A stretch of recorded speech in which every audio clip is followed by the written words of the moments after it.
Tiene un sustituto. Bien, estamos ahora con Manuel Burga, historiador. Bueno, también ha sido rector de la Universidad de San Marcos, ahora está en otra universidad, Antonio Ruiz de Montoya, ¿no es cierto? No es un rector ahí, pero es un personaje importante. Vicerrector, nada menos. Vicerrector académico. Bueno, pero él ha dirigido, junto con otra persona, un trabajo monumental de estudio de la investigación de toda la evolución del pensamiento educativo peruano desde la época de los incas hasta la actualidad. Correcto. Es una cosa extraordinaria. Sí, entonces han producido 15 tomos nada menos. Sí. Bueno, felicitaciones por ese trabajo. Acá tengo los 5 primeros. Este es Aprender e Instruir en los Andes, siglo XV al siglo XVI. Luego el segundo es Entre la Sumisión y la Libertad, siglo XVII al XVIII. Escuela de Obediencia y Memoria del Inca, 1743-1818. Aquí participan Manuel Burga y Pablo Macera, precisamente, de manera directa. Luego la transición de súbditos a ciudadanos, es decir, el tránsito entre la colonia y la República. Alejandro Rey de Castro, que es un experto en esa época precisamente, y de educación del ciudadano y disciplina social, 1827 y 1860.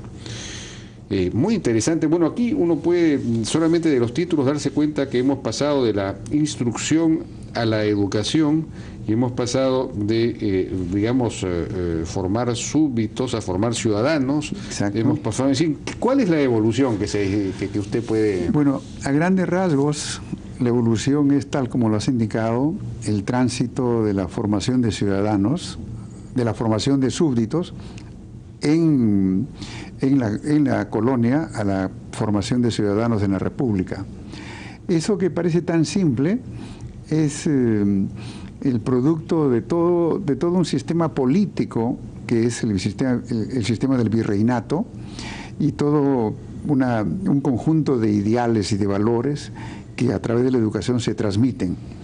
En la colonia lo importante era formar súbditos y formar personas también en la religión, ¿no? Es decir, la instrucción era religiosa. Leales al rey y respetuosos de la iglesia. Respetuoso de la iglesia. Había una educación moral y una educación política que creaba estos súbditos.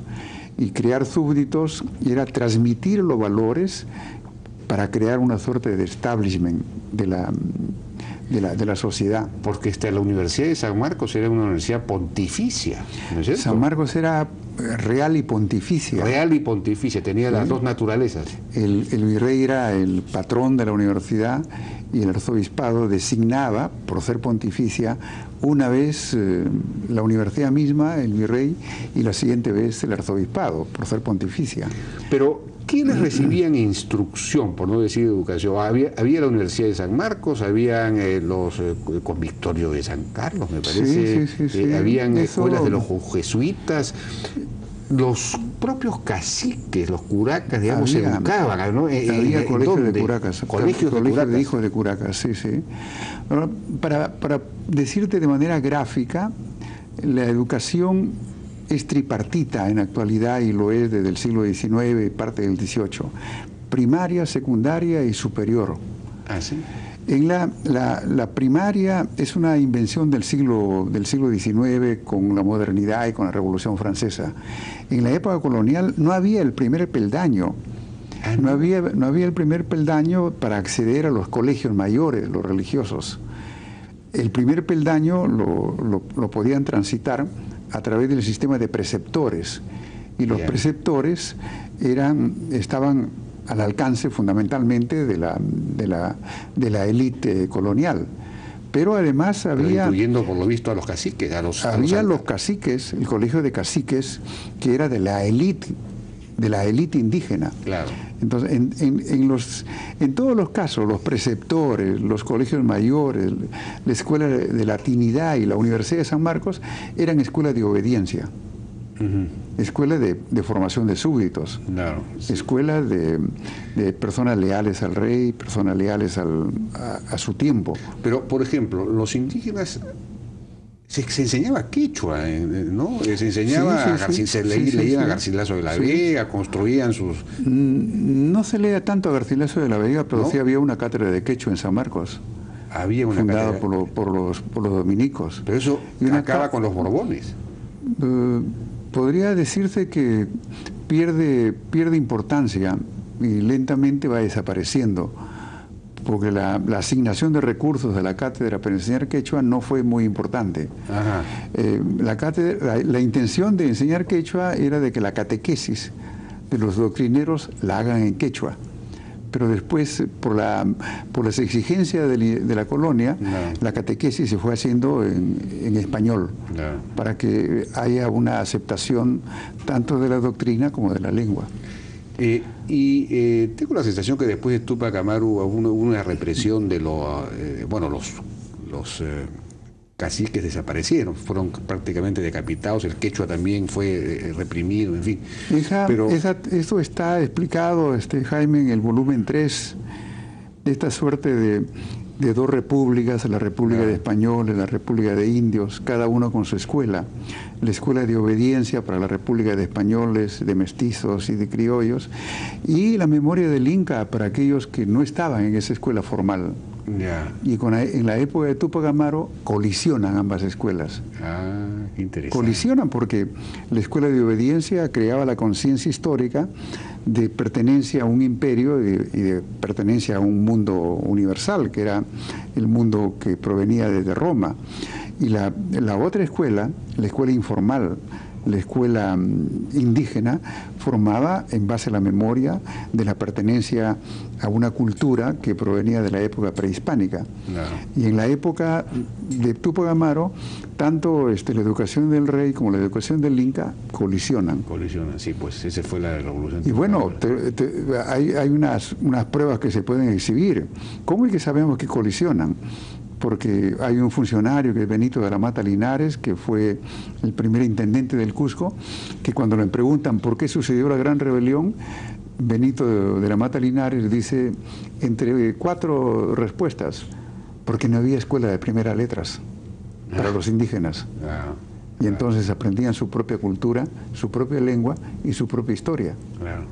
Y a ellos, ¿cómo le podemos pedir fidelidad a la otra? De acuerdo. Entonces, la colección aborda esos temas de la educación para crear personas, para crear... ¿A partir de qué momento la educación en el Perú se proclama también para los indígenas? ¿A partir de la época liberal? Ese es otro de los temas interesantes y es uno de los temas que caracterizan a la población peruana desde el siglo XVI, ¿no? La búsqueda de educación.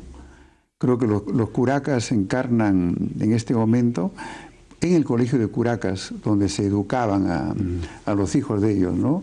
Y probablemente los curacas, los hijos de curacas más ilustres son Pumacahua y Túpac Amaru, que asistieron al colegio San Borja en el Cusco. Pero esa expectativa, ese reclamo de educación por las poblaciones indígenas está en el siglo XVII en las poblaciones. Interesante. Y que se va a prolongar todo el tiempo. Yo creo que es un reclamo que perdura en la actualidad. En el Perú actualmente los sectores populares piden una mejor educación. Pero, digamos, en el siglo XIX ya la educación que se busca es una educación para formar ciudadanos. Exacto. ¿No es cierto? Sí, sí. En la época de Manuel Pardo, además, ya se habla de la... No sé, se trata de generalizar la educación primaria. Incluso... Desaparece la figura del rey, que era, digamos, todos nos organizamos alrededor de la devoción y el respeto y la lealtad al rey.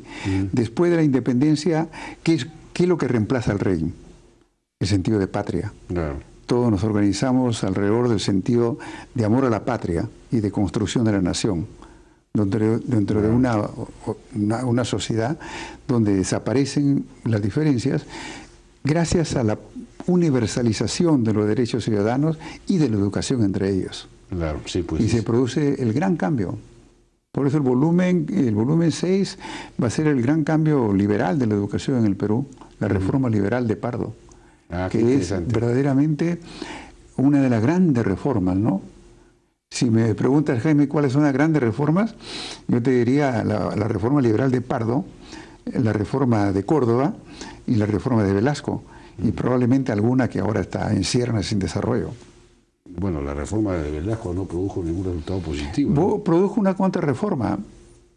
pero digamos en lo que es el cambio de la educación, ¿no? De acuerdo. El cambio de los planes de estudios y de los ideales que se transmitían. Interesante, realmente me parece fascinante. Esto es de una profundidad, además son 15 tomos que van a salir, ya han salido 5. Hecho por especialistas, cada uno de los volúmenes.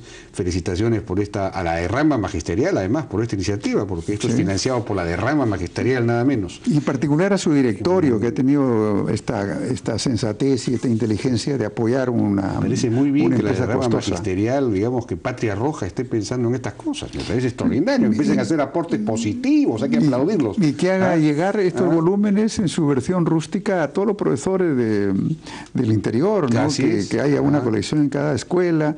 Que se diga desde cuándo tenemos educación, ahí encuentran la respuesta. Muy bien. Y que la historia sirva para algo, ¿no? La historia debe permitir abrir los ojos a los gestores de las políticas públicas. Así es, y saber que hay una tradición, hay un fundamento a partir del cual podemos construir lo que tenemos que construir. Y no lo que nosotros pensamos, muchos educadores vienen de provincias. Muchos educadores y muchas reformas vienen de provincias. Y eso va a crear ahora, además de las voces femeninas en 2 volúmenes, una visión nueva, diferente de lo que es el proceso del pensamiento educativo en el Perú. Manuel Burga, desgraciadamente no tenemos más tiempo, podríamos seguir conversando, de hecho vamos a seguir conversando porque este es un tema que hay que profundizar. Muchísimas gracias por su participación. Vamos a una pausa, regresamos ahora con